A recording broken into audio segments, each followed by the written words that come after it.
할렐루야. 그동안 잘 계셨는지요? 오늘은 이같이 탐심 후 열매는 파멸이라는 제목으로 은혜를 나누고자 합니다. 돈은 오늘날 사람들의 가장 큰 관심사입니다. 돈은 우리 일상생활과 밀접한 관계가 있고 국가의 흥망성쇠도 결국 돈 문제가 결부되어 있음을 알 수 있습니다. 돈은 성경에도 자주 거론되는 주제 가운데 하나입니다. 특히 예수님은 하나님 나라에 대한 말씀 다음으로 돈 문제를 많이 언급하셨습니다. 예수님 비유 가운데 가장 자주 등장하는 주제가 재물입니다.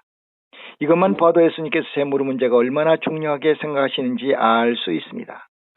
성경을 통해 볼 때 돈은 하나님이 주신 축복 한 가지 증표가 될 수 있습니다. 또한 반면에 사탄은 돈을 가지고 사람을 미혹하여 그 위에 왕노릇하려고 합니다. 우리는 하나님과 재물 중에서 누구를 주인으로 섬길 것인지 선택해야 하는 고민에 부딪힙니다. 그런데 사람들의 마음은 우유부단하여 하나님도 섬기고 배후에 유혹하는 사단이 있는 재물을 섬기려고 하는 경우가 있습니다. 이에 대해 성경은 한 사람이 두 주인을 섬기지 못한다고 마태복음 6장 24절에 기록하고 있습니다. 한 사람이 두 주인을 섬기지 못할 것이니 혹 이를 미워하고 저를 사랑하거나 혹 이를 중히 여기고 저를 경히 여깁니다. 너희가 하나님과 재물을 겸하여 섬기지 못하느니라고 가르쳐주고 있습니다. 돈에는 인간을 조종할 수 있는 힘뿐 아니라 하나님까지도 데려갈 수 있는 힘이 있습니다. 그러므로 중요한 것은 돈의 많고 적음이 아니라 그에 대한 신앙의 태도입니다. 주도적으로 돈을 다스리지 못하면 오히려 돈의 죄성의 지배를 받기 때문인 것입니다. 그러나 돈은 오늘날 전도 선교를 하기 위한 기본적인 재정이요 수단이 됩니다. 재정이 넉넉하면 좀 더 효과적으로 구조 선교를 하고 아름다운 성전을 건축할 수도 있습니다.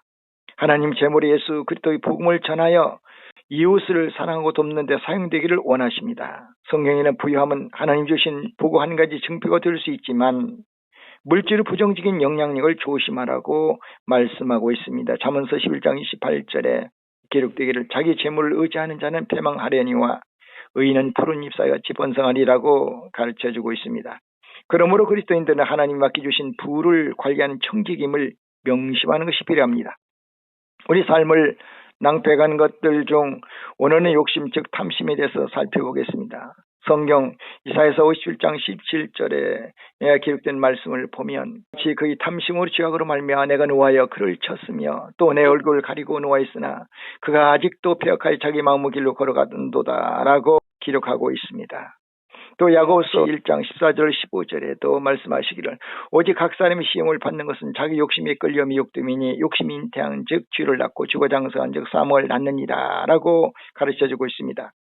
이처럼 탐욕에는 자기 본수를 뛰어넘는 욕심을 말합니다. 성경 로마서 12장 3절에 보면 내게 주신 은혜로 말미암아 너희 각 사람에게 말하노니 마땅히 생각할 그 이상의 생각을 품지 말고 오직 하나님께서 각 사람에게 나눠주신 믿음의 분량대로 지혜롭게 생각하라고 이와 같이 가르쳐주고 있습니다.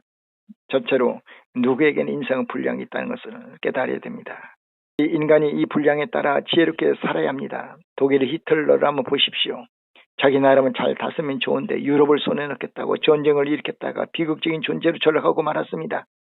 이와 같이 물질과 권세 등 각종 탐욕을 가진 사람은 자신도 가족도 이웃도 나라도 망하게 됩니다. 그래서 탐욕에 잉태하면 무서운 쥐를 낳습니다. 쥐란 무엇입니까? 빗나갔다는 것을 말합니다. 이 빗나간 욕심 때문에 모든 불의와 불평등, 거짓과 악행, 범죄 등이 다가오게 되는 것입니다. 오늘날 우리 사회 모든 폭력행위나 그 밖의 강력범죄 등이 모든 탐욕에서 비롯된 것입니다.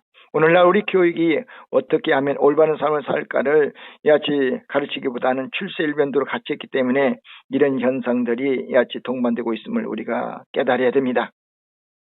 탐심 기도 하나님 들어주시 않고 오히려 미워심을 우리가 알아야 됩니다. 골로새서 3장 5절에 보면 그러므로 땅에 있는 지체를 죽이라 곧 음란과 부정과 사욕과 악한 정욕과 탐심이니 탐심은 오성수면이라고 기록하고 있습니다. 다시 말해 땅에 있는 지체 곧 세상적인 본성은 육신을 입은 우리에게 너무도 강렬하기 때문에 스스로 의지로는 저항할 수가 없습니다. 그러나 우리와 함께 계신 그리스도와 더불어 즉 말씀과 성령의 도우심을 받으면 세상적인 이 본성 즉 육체의 지체를 지배하고 극복할 수가 있습니다. 우리가 알아야 될 것은 탐심은 그도 하나님 들어주시 않는다는 것을 다시 한번 깨닫기를 예수님 축원드립니다. 그래서 사랑하는 성도 여러분은 내 분수와 고난받고 일을 하려는 마음을 버려야 됩니다. 하나님께서 각 사람에게 분량대로 달란트를 주셨습니다. 그러므로 자기가 맡은 믿음의 분량대로 일을 해야 됩니다. 그렇지 않고 다른 사람과 나를 비교해 보면 경쟁하고 결국에는 이와 같이 망하게 됩니다.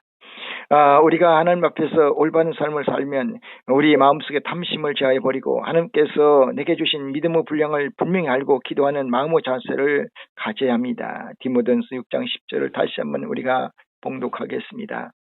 이와 같이 돈을 사랑하며 일만 하게 모든 악의 뿌리가 되나니 이것을 탐내는 자들은 미혹을 받아 믿음에서 떠는 많은 근심으로써 자기를 찔렀도다라고 이렇게 가르쳐주고 있습니다. 우리 마음속에 탐심이 들어오면 우리가 구하는 모든 것이 잘못 구하는 것이 되어 하나님 도움을 받지 못하기 때문입니다. 우리의 마음속에 인류 조상 아담과 하와처럼 또 이스라엘 초대왕 사울처럼 또 예수님 제자 가룟 유다처럼 탐심으로 하는 관계가 끊어지면 안 됩니다. 우리가 탐심으로 자기 분수 이상의 일을 하면 거기에는 반드시 하나님 채찍과 저주가 나타납니다. 그러므로 우리가 우리 일상생활에서 탐심을 완전히 제거해야 범사에 주님의 인도하심을 받을 수 있습니다. 이런 사람이 온유하고 겸손한 사람입니다. 그래서 우리는 항상 탐욕을 경계합니다. 인류 역사에 탐욕은 큰 고통을 몰고 왔습니다. 우리 그리스도인들은 분수에 맞는 생활을 해 모범을 보여야 합니다. 그래서 우리 신앙에는 모든 생활에 무리하지 않고 순리를 쫓는 분수에 맞는 삶을 살아야 합니다. 로마서 12장 3절의 기록처럼 내게 주신 은혜로 말미암아 너희 각 사람에게 말하노니 마땅히 생각을 그 이상의 생각을 품지 말고 오직 하나님께서 각 사람에게 나눠주신 믿음의 분량대로 지혜롭게 생각하라는 말씀입니다. 그래야 우리가 승리할 수 있습니다.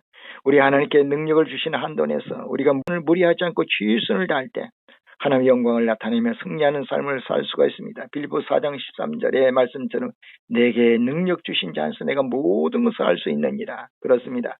우리가 알아야 할 것은 주일 성수, 11조, 각종 헌금이나 봉사를 잘한다 하더라도 어떤 일 즉 사업을 시작할 때는 하나님께 무릎을 꿇고 기도하여 하나님 인도함을 철저히 받아야 합니다.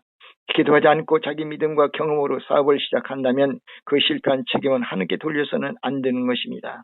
하나님께서 지음을 받은 여러분과 나는 창조주와 주인이 아니라 이같이 관리자 오직 청직에 불과하기 때문입니다. 그러므로 우리가 하나님 인도하심을 받으려면 하나님과 나서의 올바른 관계를 맺고 인도함을 받아야 합니다. 예배 중심의 삶에서 말씀과 기도를 늘 무장하고 내 안에 계신 성령님의 인도하심을 따라서 순종할 때 하나님의 예비한 축복이 우리 삶 가운데 넘치게 됨을 다시 한번 깨닫기를 예수님 축원드립니다. 감사합니다.